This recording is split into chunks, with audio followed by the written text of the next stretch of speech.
Monsieur le Président de la LDH, Madame la Présidente de la FIDH, Monsieur ou Madame la représentante du Président du Conseil régional d'Aquitaine, Monsieur ou Madame le représentant du Conseil départemental de Gironde, Monsieur le maire de Bordeaux, Mesdames et Messieurs en vos grades et titres, chères Mesdames, chers Messieurs.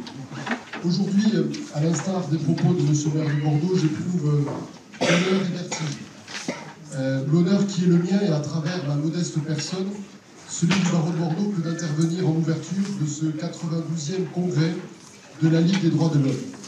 Que ses organisateurs en soient très chaleureusement remerciés. L'honneur aussi que de représenter un barreau riche de son histoire, de ses 2100 avocates et avocats, aux actions multiples en faveur des libertés publiques, au plus près de nos territoires et partout dans le monde. Qu'il s'agisse pour des occasions très récentes de voter, comme l'a fait le Conseil de l'ordre du barreau de Bordeaux, une motion en soutien à des otages français détenus en Iran. Qu'il s'agisse aussi, comme nous l'avons fait hier sur le parvis des droits de l'homme, de nous réunir en soutien de notre consoeur tunisienne Sonia Damani, qui a été violemment arrêtée dans les locaux mêmes de l'Ordre national des avocats de Tunis, consécutivement à des propos sur la politique migratoire de son pays. À chaque fois, le barreau de Bordeaux s'affirme invariablement comme un défenseur des droits humains et des libertés publiques. Le premier manifeste de la Ligue des droits de l'homme n'est-il pas, ainsi que cela a été proclamé, à partir de ce jour, toute personne dont la liberté serait menacée ou dont le droit serait violé est assurée de trouver auprès de nous aide et assistance. J'insiste là-dessus, aide et assistance. Mais la sensation qui est la mienne aussi aujourd'hui est celle d'un vertige. Le vertige de l'histoire qui nous contemple.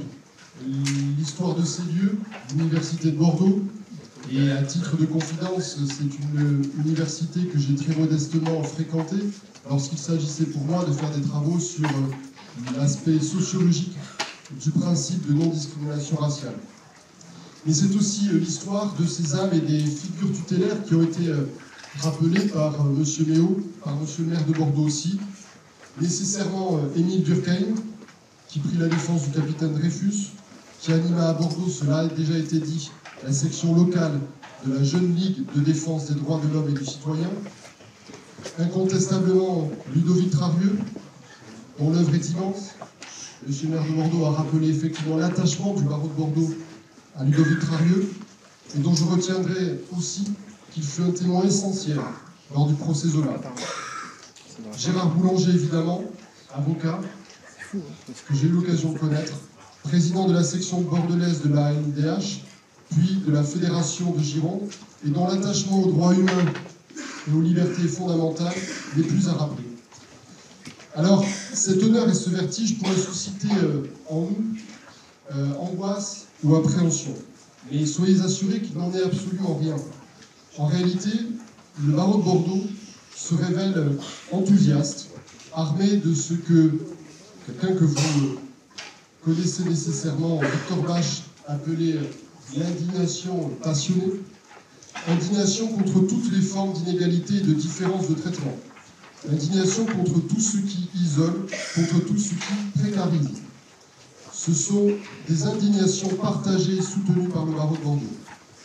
À cet égard, et mes remerciements vont à Monsieur le maire de Bordeaux, je ne peux manquer d'évoquer le mois des fiertés qui a débuté hier et au cours duquel le barreau de Bordeaux apportera sa contribution dans la promotion de la lutte en faveur de l'égalité des droits, contre tout type de discrimination, discrimination dont je rappellerai, parce que le terme est souvent décrié, qu'elle présente des dimensions souvent intersectionnelles. Mais nous assumons cette terminologie. La passion qui caractérise aussi les illustres personnes que je viens de citer, et mes prédécesseurs à cette table, la passion du débat, la passion de l'échange, et le souci attentif qui constitue un préalable, celui de l'écoute, celui de la culture du lien aussi, que nous ne pouvons que privilégier. Alors, l'occasion nous est donnée par ces tables rondes d'échanger et d'avoir des dialogues et des propos qui soient riches et nous en sommes convaincus.